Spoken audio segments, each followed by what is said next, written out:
Well, this is an open message to Skylar. Um, yeah, I've been thinking a lot about this just today. But yeah, first of all, I want to preface this by saying that there's a quote, it's my favorite quote, and it's that a man with an experience is never at the mercy of a man with an argument. And I think, the thing that's in question is faith. I only know of one time in the scriptures where it said Jesus marveled.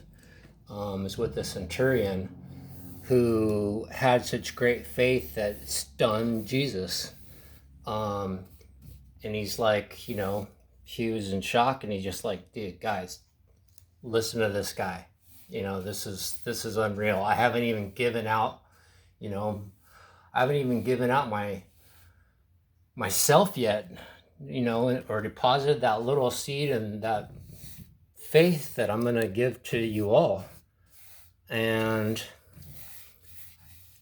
when he, a lot of the things he said, I think faith was one of the, the primary key thing that was in question when he was speaking out against the religious institutions of the day.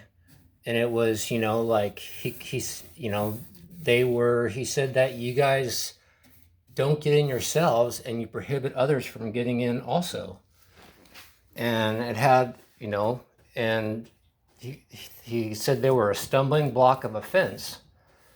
So the thing, according to your faith, be it unto you. And, and he gives everyone a small measure. And, and that faith is increased. He talks about the watering of the plant, and your faith grows, the more it's exercised. And, I used to be a flame of fire. I was a man on fire when Jesus first came into my life. And, I couldn't be convinced otherwise than what God was showing me and what he was giving me the faith to believe in. And basically, in short, I was talked out of that faith. Not in him, but just in believing for the things that he said that he could do, or the things that I believed that he could do. And I was talked out of it by, well-meaning Christians. And, they were honest, good people, but they didn't have the faith, for, what God could do. They had got to a point where they didn't have it, and they had felt like, or they didn't, maybe they didn't realize it, but they just didn't have the faith that I had for what I believed God could do at the time. And, he said, greater things than these will you, do upon the earth, and you'll see done. And, there was no cap on that. There was no limit. It was above and beyond anything that, any of the disciples had seen. And, and Jesus promised, greater things than these shall you do and, see. And they didn't have the experience of it yet, but he had given them the measure of faith to believe it. And so it was all possible. There's a saying that, the road to destruction is paved with, something about the paved with good intentions. And so I'm not really sure quite what, what's been said. I'd heard about your video, and I felt like, that you were encouraged, and everything that I'd heard that you'd said, that, was biblically sound and 100% true. Like, there's a lot of, you believe it. And I think when I was first saved and very zealous. I think where I got off track was believing that, God put me in a position to judge other people or judge the church. And, and with that zeal, I became a Pharisee, and I caused a lot of damage because, I had a religious spirit. And I think before, and that, and God in His mercy didn't allow that to continue. So I had a good start, and then I just was sure that I was right, and that was part of the problem. You can believe God for Him calling you to what you're supposed to be doing, but if there's no love there, and there's just you just become judgmental and critical, then I think you've walked away from that love portion, and and that actually can't continue,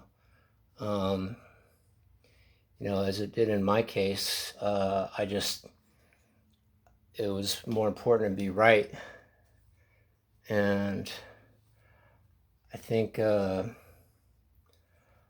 you believing how you believe is awesome, and I'm not sure why anyone would try to talk you out of having faith and believing God for things that go against what others believe. If it falls in line with the Bible, there should be no argument about what's true and what's not. It said that people like to say God gave us a brain, we should use it. Well, no, that's not actually biblical. Said if you lack wisdom, ask for it, but God gave us faith first. So like I said, well-meaning Christians, I'm not sure why, but to try to talk someone out of their faith with good arguments and reasonings, just because they can't believe it doesn't mean you shouldn't. As long as you still love them and are willing to go to any length to do what you feel God's called you to, and you're stepping out and you're exercising all that faith, but you're not trying to correct other people, you're just living your life out and living out the life God called you to. And I'm not really sure why anyone would try to discourage that. But all the same,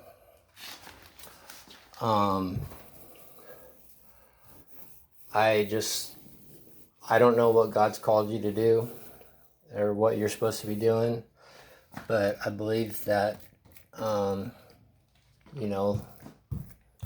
I was encouraged to put my light under a bushel, and I was never able to get it back out. I'm not really sure,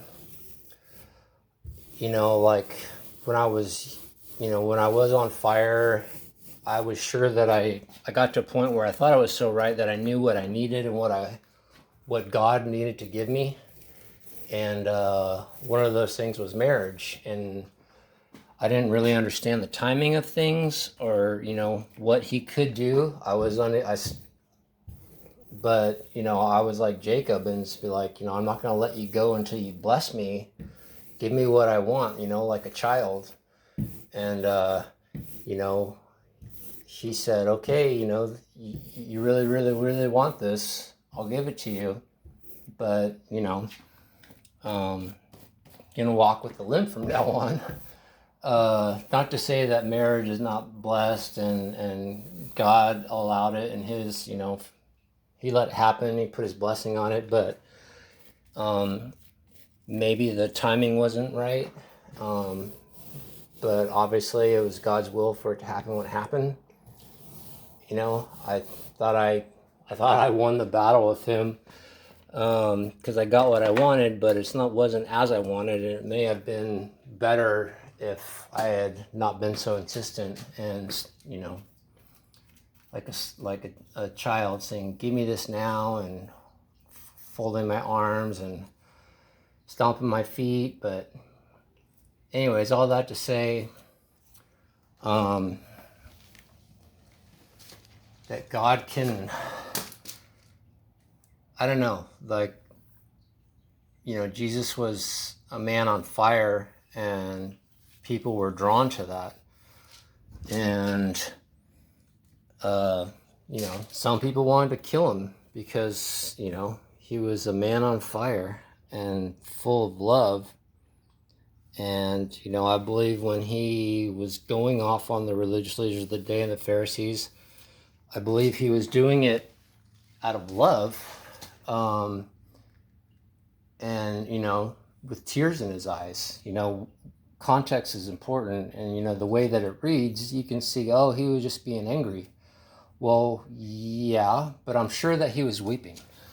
It said that in human anger there's bitterness, but in godly anger there's sorrow. And I believe that was the context in which Jesus did go off on the religious leaders of the day and the Pharisees. He did it out of sorrow because of, the people that were being hindered by these, the religious structure of the day. So, when the kids look at you and they see the strength and the faith, I don't know why anyone would want to discourage, anyone from believing that all things are possible. Like, that just seems odd to me. We all need that. And we all need people that are in that place to, encourage us to also believe. Because that's what Jesus wanted. He wanted us to believe that all things are possible. And when we get, talked out of that, and, the light starts to dim out, our love starts to grow cold. And at some point, a lot of us have been in church a long time, just stop believing. And, it's really sad. I'm speaking from personal experience because I, don't believe as much as I used to. And I really, really, really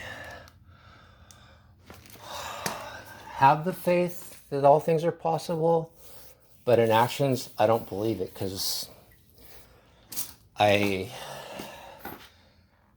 have let life and reason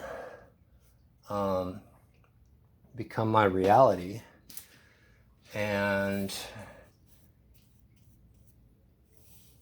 I really would like to get back to where I was. And, I don't know if I'm part of that, the love of many will grow cold towards the end. Anyways, I just want you to be encouraged, and don't let your light be stifled. But unfortunately, I think the structure of organized religion will that's always done that. Things start well. It usually starts with someone that has a clear vision from God and is on fire. And then, the next generation, or as time goes on, they become structures and institutions, and they get away from what was supposed to be, a strong movement for God. And, if you believe that God's keeping you free and of a virus, I mean, it even says that in Mark that, like, you'll be able to get bit, eat poisonous stuff, like, and not be harmed. And no one can tell you differently. and that's not their walk to be telling you don't do that. Everybody's responsible for their own walk with God, and to try to discourage somebody else or tell them, oh, you have to, not believe that. I mean, I'd say 99% of our Christian churches today don't operate from a biblical perspective. I don't believe they're fundamentalists. They may say they are, but in practice, not so much. When it talks about, when you have a dispute in the church, choose the least esteemed to judge.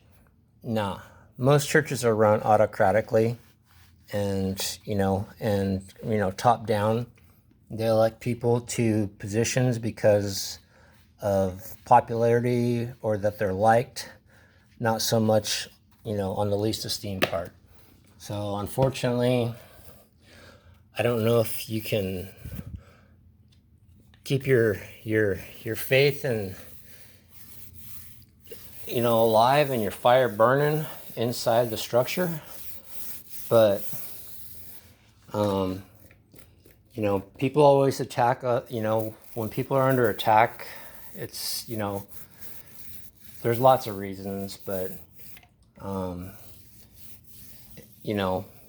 it mostly is because people are perceived as a threat. That they might encourage people away from the system. And I know God puts people in those systems to try to shine some light and to encourage and exhort like we're supposed to be doing. But as far as whether they can stay in there and continue to do that and still follow exactly what God wants them to do for their own lives without being told differently, can't say. But I want to believe that, I don't know, just don't let your faith be shunted. And I don't know, I just want you to continue to stay a man on fire, and to not be discouraged.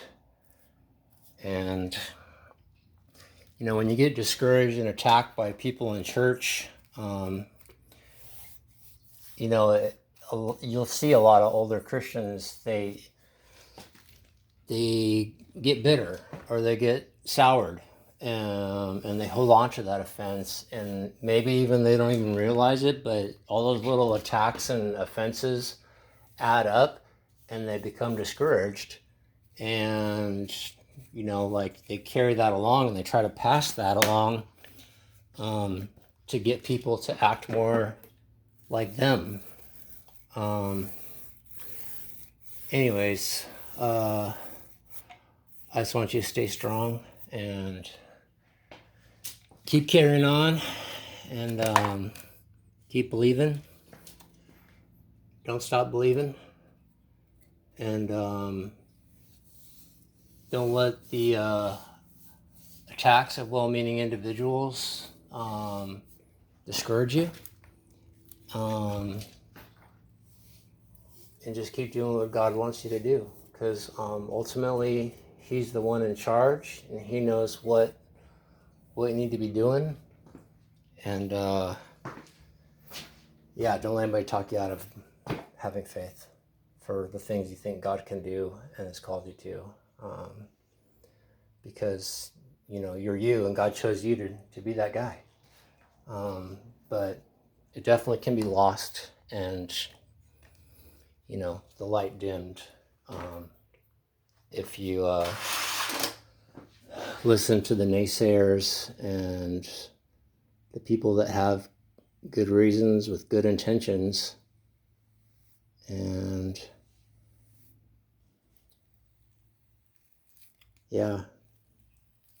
stay strong, brother. Later.